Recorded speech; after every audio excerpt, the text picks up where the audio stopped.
அழைப்பை ஏற்று வந்துள்ள அத்துணை பத்திரிகை நண்பர்களுக்கும் ஊடக நண்பர்களுக்கும் எஸ்எம்எஸ் பள்ளி ஆசிரியர்களுக்கும் சுந்தரராமன் சார் அவர்களுக்கும் முக்கிய ஆசிரியர் அவர்களுக்கும் அறங்காவலர் 4 வந்துள்ள அறங்காவலர் பெருமக்களுக்கும் முதலில் எனது நன்றி கலந்த வணக்கத்தை தெரிவித்துக் கொள்கிறேன்.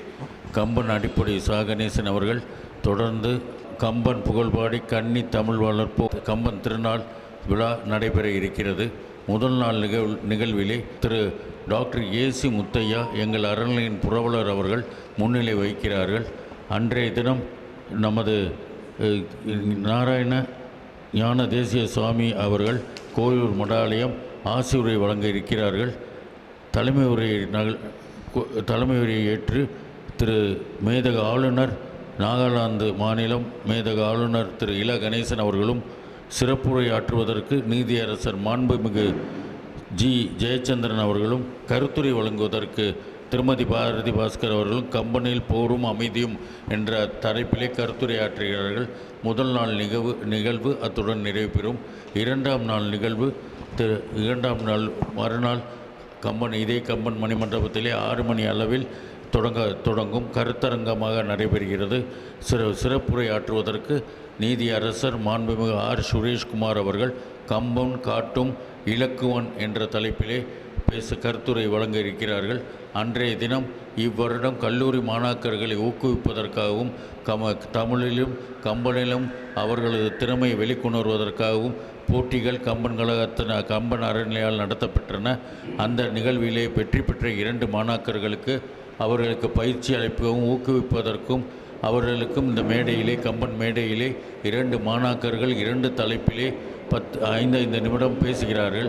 அவர்களுக்கு ஒரு உற்சாகம் அளிப்பதோடு இப்பகுதியில் உள்ள மாணாக்கர்களுக்கு ஒரு தெம்பு கொடுக்கும் கம்பனை பற்றியோ தமிழை பற்றியோ பேசுவதற்கான வாய்ப்பை ஏற்படுத்தி இந்த கம்பன் அறநிலை இந்த ஆண்டு ஒரு புதிய முயற்சி எடுத்துள்ளது.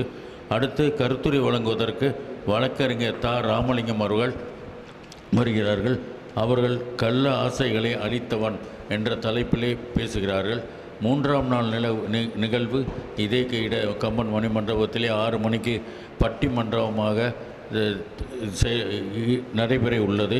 பட்டிமன்றத்துக்கு நடுவராக கம்ப வாரிதி திரு இலங்கை ஜெயராஜ் அவர்கள் பட்டிமன்ற தலைவராகவும், அன்றைய தலைப்பு யதார்த்த மானுடத்தை கம்பன் மிகவும் சிறப்பாக வெளிப்படுத்துவது என்பதாகும்.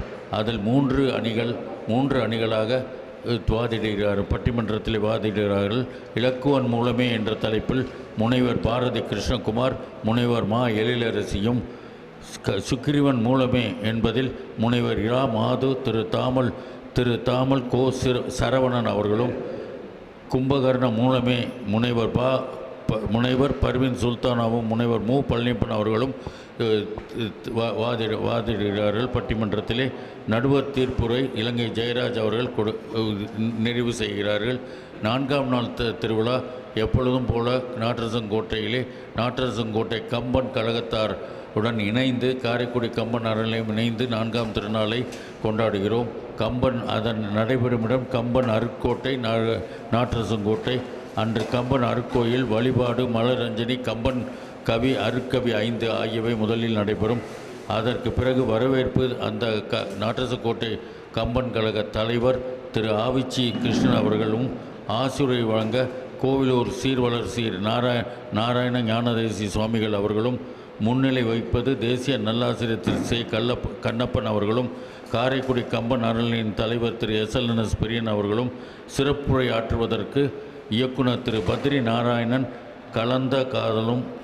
கறந்த காதலும் என்ற தலைப்பிலே கருத்துரை வழங்க இருக்கிறார்கள். அன்றைய தினம் நன்றியுரை திரு ராமநாதன் அறங்காவலர் கம்பன் அறநிலை நாட்டரசங்கோட்டை அவர்கள் நன்றியுரையாற்ற இருக்கிறார்கள். இந்த 4 தினங்களும் 9, 10, 11 காரைக்குடியிலும் கம்பன் மணிமண்டபத்திலும், 4ஆவது நாள் கம்பன் அருக்கோயில் நாட்டரசங்கோட்டையிலும் நடைபெறும். அத்துணை நண்பர்களும் இந்த ஆண்டு ஒரு நல்ல சிறப்பான ஒரு நல்ல நிகழ்ச்சி ஏற்பாடாகி இருக்கிறது. நமது இலங்கை ஜெயராஜ் அவர்கள் இந்த கம்பெனியிலே ஆழ்ந்து தோய்ந்தவர்கள், அவர்களே பட்டிமன்ற தலைவராக வர ஒப்புக்கொண்டு இருப்பது நமக்கெல்லாம் இந்த பகுதிக்கு ஒரு நல்ல வாய்ப்பு. அத்தனை பேருக்கும் ஊடக நண்பர்களும் பத்திரிகை நண்பர்களும் இந்த செய்தியினை எடுத்து சென்று நமது காரைக்குடியும் காரைக்குடியை சார்ந்துள்ள தமிழ் ஆர்வலர்களும் இந்த விழாவிலே திரளாக கலந்து கொள்வதற்காக உதவிட வேண்டும் என்று கேட்டுக்கொண்டு உங்களையும் அந்த விழாக்களிலே பங்கு பெற வேண்டும் என்று அறங்காவலர் குழு சார்பாகவும் எனது சார்பாகவும் இந்த நல்ல சமயத்தில் வேண்டிக் கொள்கிறேன். நன்றி, வணக்கம்.